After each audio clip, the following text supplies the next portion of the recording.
Yes, people, how you doing? Welcome back to the Spurs Talk Show. I hope you're all happy and healthy, doing the things you love. Getting a little bit frustrated, are you? It's Sunday. It's the 10th of August. It's 12:30 at lunchtime, and another day seems to be passing by without any concrete moves, one way or the other. Rejection, ambition, success, negotiations, lots of stories, unsubstantiated, of course. The way that Johan Lang does his work, he keeps things close to his chest. And so once again, I'll remind you before I get into today's Tottenham Hotspur transfer news, views and clues, that the likelihood is that this exercise of hearing new names should in all likelihood work as a filtration method to be chalking names off the list rather than adding them to the list. However, we can but hope that very soon, shortly, in the next couple of days, although I'd imagine that even if a deal was to be done today, that it would probably come too soon for Wednesday, the PSG game. I think we're probably going to be going into that game as we are. However, there are increasing rumours floating around certain areas of the zeitgeist that Tottenham, Daniel Levy, or intermediaries related with the club are trying to embrace some sort of conversation with Parish from Palace to figure out some sort of move there. Keep hearing this on Twitter, keep hearing it in the background from various sources. And of course, we heard Ali Gold saying yesterday that that he keeps hearing that Palace will be expecting a bid, or I'm paraphrasing here, but expecting something from Tottenham shortly. It remains to be seen whether Daniel Levy will break the habit of a lifetime and recognise the leverage that isn't in his hands at this moment with regards to the emergency that we face at the top end of the pitch, and pay a premium for a player that, as I say, 90%, 95% of the fan base would suddenly breathe a huge sigh of relief if that deal was done. There's lots of stories out this morning from Give Me Sport and Caught Offside and the various other aggregators that are all pushing this narrative that things are happening. And we'll talk a little bit about that. We're also going to be talking about Ferran Torres, who, again, rumours out this morning that Tottenham had a £43.3 million offer, or an inquiry with a suggested offer that was rejected by Barcelona, as they see him a necessary part of their squad. Although how true that remains to be seen, how long that is the case for remains to be seen as well, because Barcelona are very much struggling, as they always seem to be, to register the players that they want registered for their various competitions, although they always seem to find a way, don't they, at the end of the day. But they may have to move some players on. Ter Stegen, the goalkeeper, is a player that I think has been added back into the captaincy, like their continuum, or whatever you want to call it. Although he's definitely someone that is no longer part of the plans over there. What about Araujo? There's other players as well that Barcelona are looking to move on to make space for, and maybe Tottenham can go and get something done there if they were really ambitious and put the cat amongst the pigeons. Other stories out regarding PSG, and that they were actually scared, according to the boot room, they were scared that Tottenham Hotspur had done enough to maybe hijack that deal for Zabarnyi, but the truth is that Tottenham Hotspur was never the ideal or the preferred destination for Ilya Zabarnyi, who has ended up going to PSG, and of course leaving Bournemouth pretty short as they walk into the final week before their season as well. At least pretty short at the back. We'll talk about that as well, guys. Please smash the like button for me if you enjoy the content. Hit the subscribe if you haven't already. Hit the notification bell. And drop a comment or two. Let me know your thoughts on today's topics. As always, guys, I don't know what's going on. I'm just collating the news that's out there, bringing it to your attention. And hopefully that you enjoy the format in which it's delivered. And you'll not get too frustrated with me. Somehow people get frustrated with content creators for just bringing you news that may not materialize. We're just showing you what's going on in the world. I enjoy doing it. I'm never going to stop. Guys, let's start with the Ferran Torres story, shall we? So the story is that they're on the lookout for more attacking talent as the new season. I'm reading this from London World, by the way. I'm not going to get up on the screen. I'm just going to read it off the top for you. As the new season draws near, Spurs are now just days away from their UEFA Super Cup clash, with PSG on Wednesday. And just days after that, the new Premier League season will begin. Tottenham will have Thomas Frank has a big job ahead of him to turn Tottenham into a side competing for Europe after a campaign that saw them finish deep in the bottom half, and he must also balance the added challenge of Champions League football. The story talks about Ferran Torres and saying Tottenham did in fact bid £43.3 million. This is coming from Spanish sources, and they're just rehashing it, to sign Barcelona's versatile attacker Ferran Torres. But their bid has been knocked back. The report claims Barca have decided to keep hold of Torres, seeing him as a valuable player. When signing Torres, former Barca boss Xavi said, quote, "He's a player on another level. He's spectacular. How he understands the space, links play, doesn't lose the ball, his defensive work. He is world class. He's a great signing, one I wanted, and a wonderful footballer." City boss Guardiola said the same of Torres after the forward scored a hat-trick to finish off his season with the Manchester club. He said, "I'm delighted for the 3 goals, but he has incredible numbers for his first season in England. He didn't play during a period of 2 months. He came as a winger with incredible runs in behind, but he can play as a striker." I am, in fact, going to bring up the screen. I want to show you the stats here of Ferran Torres, not the FB refs, but the stats on the screen here, so we can have a look at his numbers, and they are very, very impressive. So he's got a 40 million euro current market valuation. He's 25 years old, so he hasn't even reached his peak yet. He's about 6'1", 6'2", right-footed, attacking mid. He plays mainly as a striker for Barcelona, but he can play off the left and off the right. Now, he was at Valencia before he moved for 33 million euros to Manchester City back in 2020 as a 20-year-old.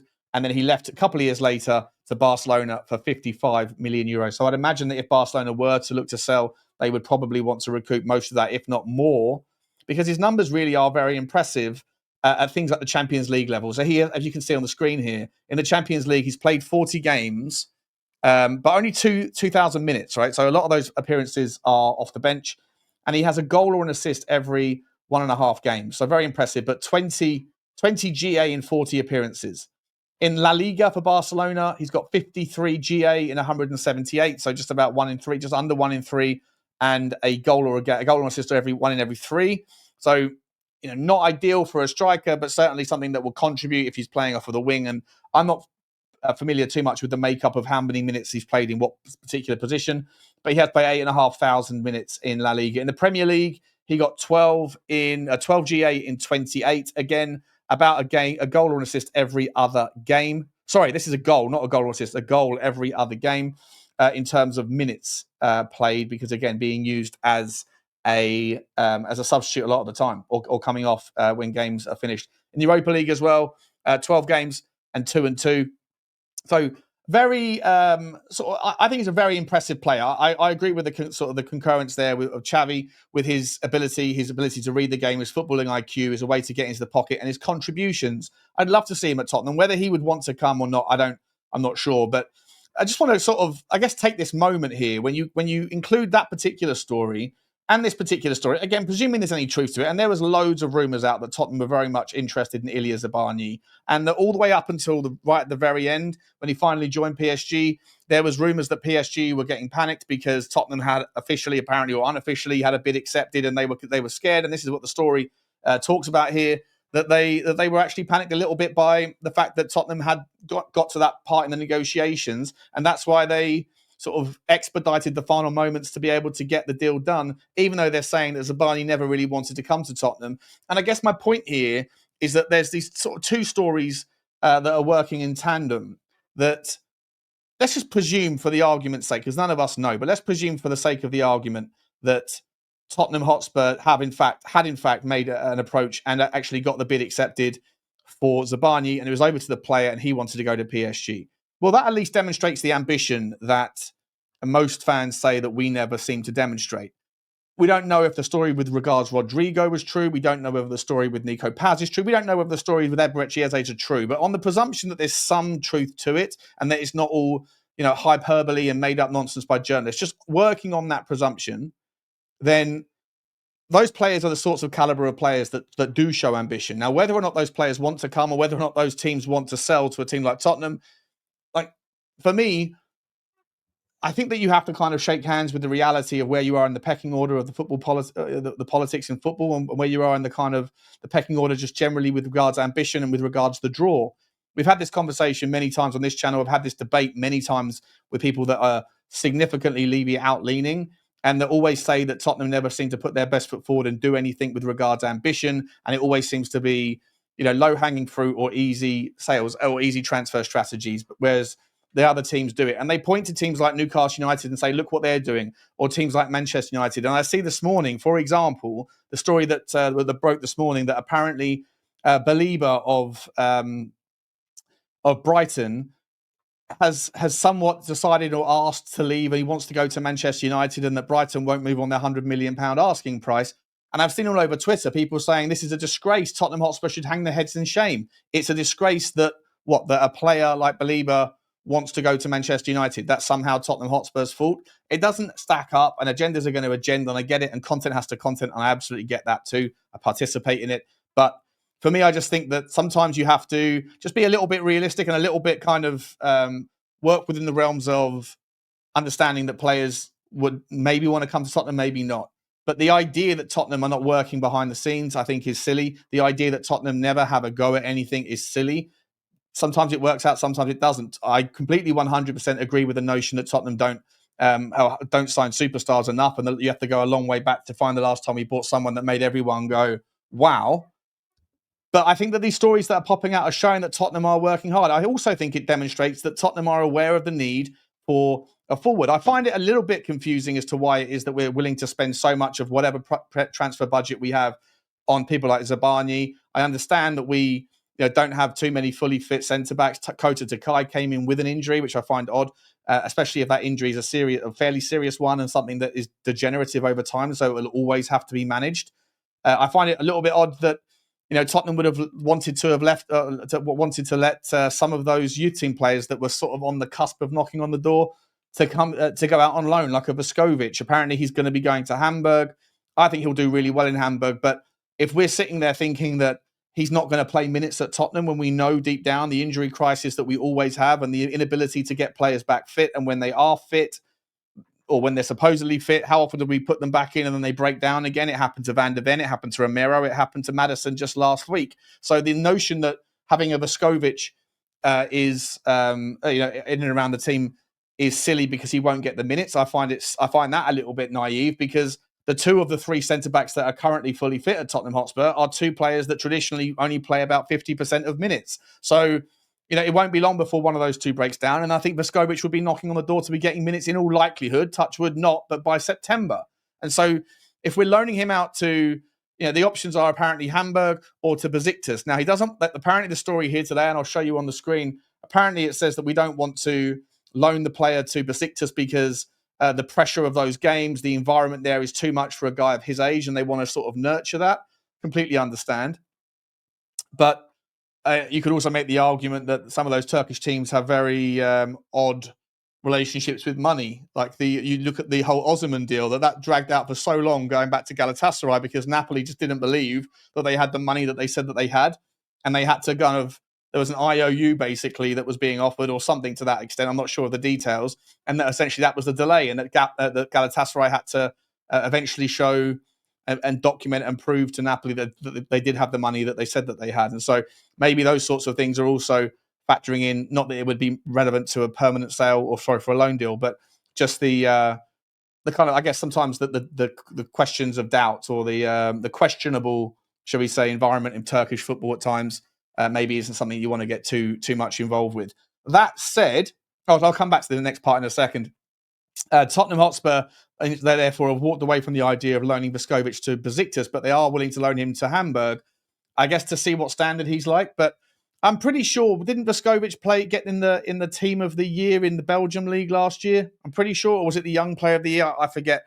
But if you're going to loan him out, wouldn't it be better to loan him out to an English football team if it has to be the Championship? But either way, as long as there's a buyback clause in the case of an injury, then I'm okay with it, but I'm still not particularly impressed with the notion that Tottenham are going to loan someone like him out and then drop £50 million or something like that on a centre-back when it's already a relatively dry market. You already have teams that are probably a bigger draw that are willing to spend higher money than we are into a dry market. Remember, Chelsea have just lost Colehill to I think it's a cruciate knee ligament injury. they already had, for me, a fairly shallow depth to their centre-back space. And so, after Fofana and Colehill, they only had Tosin Adarabioyo, Badiashile, and Disasi as their backup. So I would have been surprised if they weren't going to get a centre-back in anyway. Now that they've lost Colwell, they might even get two. And knowing what Chelsea do with their money, that's going to be a difficult one to compete with for any of the remaining talent that is still available to move and that does have a desire to move and a club that's willing to sell. Newcastle have just signed Mathys Tel. Would they want to go and get a second one potentially? What about the sort of prospect of Liverpool and Mark Gahey? If they don't get Mark Gahey, if Crystal Palace want to hold on to him, what do Liverpool do instead? And so I find it surprising that Tottenham are going to spend time and an allocation of resources in that department right now, when for sure the bigger end, the bigger market and the more wet market and the area with more opportunity and certainly more emergency and urgency from Tottenham is at the top end of the market. Let's hope that Eberechi has a stories are true, guys. Let's hope that there's something there that we can chew on. Let's hope that there's some truth to the idea that Tottenham might also be looking at Ferran Torres. I'll be entirely honest, outside of that, people like Nicholas Jackson, I'm not as against the Nicholas Jackson transfer story as many of you are. I think that the Nicholas Jackson story is a horses for courses thing. And what I've seen in pre-season with how deep Tottenham seem to be sort of protecting themselves from the threat of high possession teams, I think that someone like Nicholas Jackson would actually do very well in a Thomas Frank system that does look to counter, if that's what we're going to do. If we're doing counter-punching football in certain games, someone like Jackson could be a valuable commodity. But at 80 million quid, absolutely not. Half that price, then I think that's a conversation that I wouldn't mind having. Although I do absolutely acknowledge and admit that I don't think this is one for most of you guys. I think you're looking for something bigger and better. Look, other news that's out today, guys, for what it's worth, you've got James McAtee links again. I took a long time last night. It was a quiet day in the world of football for me yesterday, so I spent a lot of time looking at James McAtee in the Y-Scout tool. And I actually think that he is someone that does have a super high ceiling. I really like the way that he drives with the ball. I love the way he's got this very intricate first touch that it can go a little bit understated at times, but the way that he sort of knows where he wants the ball to be on his first touch when he's receiving it back to goal, and he has that ability to get it there and then make the next move and drive past players. So sometimes an understated sort of quality, but very, very impressive for someone of his age. I think he's 22 years old, so he's got a lot of time on his side. I know this is another one, though, that's not going to satisfy most Tottenham fans. And I think that right now, in order to get the energy back into the sales of the club from the fans, which is important, it is very important. If we turn up to Burnley with the same squad that we have right now, or with someone like an El Canouse, someone like James McAtee as the next signing, the only signing, or something like that, then I think that as soon as there's a bad day at the office, whether that's at Burnley or the next week at City, whatever, I just know that the fan base is going to be, incredibly volatile, incredibly negative. And I think that under the Thomas Frank starting regime, I think you have to also kind of give him the most of the tools that he wants to give him the best chance, because there's a lot of people out there that still have this anti-Frank feeling because of their pro-Ange feeling. And I think that to me is a bit of a powder keg situation that can be essentially saturated in water and dampen any noise around that by just making a couple of top signings. And the next signing has to be a big name. Even if you want to go and get an El Canouse at the end of the window, or a McAtee, or someone of that kind of potential, but certainly not satisfying transfer target, then get that done at the end. But the next name has to be a big one. You can't be, after all this time, you can't then go and get an El Canouse and expect the fan base to not react in a certain way. So I hope that the club are conscious of the reading of the room and the potential energy, because that stuff is going to manifest into more problems down the road and in the very near future, unless we kind of get in front of that. And more stories about Harvey Elliott as well. Harvey Elliott is that apparently Tottenham have actually instructed that had the conversation that there's been a change of heart by Harvey Elliott, that RB Leipzig are still very much considered to be front and centre. They've agreed terms, but Harvey Elliott is now thinking about going to Tottenham, maybe because he knows he's going to get more minutes than he would have done if he was coming before. I think the initial conversation that Tottenham had with Harvey Elliott was before the James Maddison story emerged. So maybe there's a change of heart because he sees himself now as getting more minutes at that sort of level where he wants to be able to be a main guy and show his worth. And the more I've looked at Harvey Elliott on the Y Scout, the more I thought about it, the more I actually can come and get around the idea. I think he's got wonderful technique, a really, really smart shot on him. He's got a bullet. And by the way, James McAtee has got a very vicious shot on him. I wasn't aware of that before I saw it last night. There's plenty of evidence to see him banging the ball from distance and getting some real rocket behind him, which I think is useful if you're a team that's going to be sort of at times doing the horseshoe stuff and trying to find trying to unlock a pretty tough low block. So the Harvey Elliott story, I think, is going to be one that's hanging around, and obviously there's benefits there to the homegrown thing. I continue with the argument that Harvey Elliott going to Leipzig, why would Leipzig pay the same fee as someone like in the Premier League would pay when they don't benefit from the homegrown, the English tax thing? One of the stories yesterday from Caught Offside was saying that there's two options available to a team in the Premier League that want to sign Harvey Elliott. That one is that you can either pay, I think it's £40 million if there's a buyback clause inserted from Liverpool's side, or £50 million if there's no buyback. Again, it's a question of resources, a question of allocation and opportunity cost. Would you guys be happy paying £50 million for Harvey Elliott? If you're paying £50 million for Harvey Elliott, why can't you pay the extra 20, whatever it's going to cost to get an Eberechi Eze? And then there's no question for the vast majority, 95, 96% of all Tottenham fans would be saying, Eberechi Eze, please. It's not our money.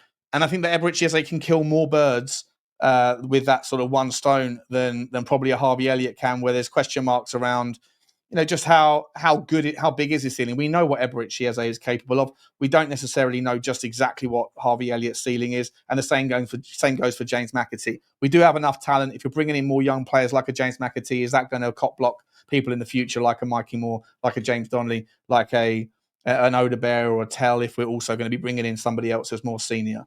It does look, for all intents and purposes, if you are going to believe and buy into any of these rumours, it does look like Tottenham are still looking for a forward, a number 9. It does look like that Tottenham are certainly looking for a 10. And it does look like, in an ideal world, that person that you pick either in the 9 or in the 10 also has the ability to pivot out to the right and to the left. And guys, like I say, it's a significant sum of money, but at this stage, I think that Daniel Levy needs to really sort of figure out that even if you have some money earmarked for next season or next summer or for January or whatever else, sometimes you need to front run these things, because the value in the trade can be found in the additional merit points that you can make from having an extra 12, 15 points in the season than you would have otherwise had if you hadn't made the signings, or from the additional 2, 3 or 4 victories that you can get in the Champions League league stages that you wouldn't otherwise have had absent those sorts of signings. You could make up 30, 40 million pounds just in those two factors alone if you were to have an Eze and, say, a Johan Visser or someone like a Ferran Torres. And so you're almost paying for one of those transfers, or at least half of one of those transfers by itself, if you were to make the move now. And as much as the Wednesday Super Cup is irrelevant apart from a trophy, for what it's worth, just last thing I'll say, guys, the Super Cup, the winner versus the loser in terms of revenue, it's only £1 million, right? So they both get, I think, £10 million for qualifying. I think the loser gets 100 grand or something like that for the game itself, and the winner gets an extra 1 or 1.5 million. So in terms of the financial benefits of winning that game versus losing it, it's not that distinctive. But the reality is, of course, that it's another cup, and it does absolutely bode. It would set you up well for a good energy, a good outcome, and sort of giving Thomas Frank a little bit more, I don't know, sort of gravitas and things that can sort of silence any of the criticism or the doubters. I don't believe we're going to be able to bring someone in and start them by Wednesday either way. But you do have Burnley, and then very quickly after that, you have 3 games in the Premier League before the end of the transfer window, and those 3 games could be 9 points or 0 points, depending on how we start. And it's far more likely to get those 9 points if you have an Eze, if you have a Visser, if you have someone like a Nico Paz, or insert whoever you like there, than it would be if you didn't.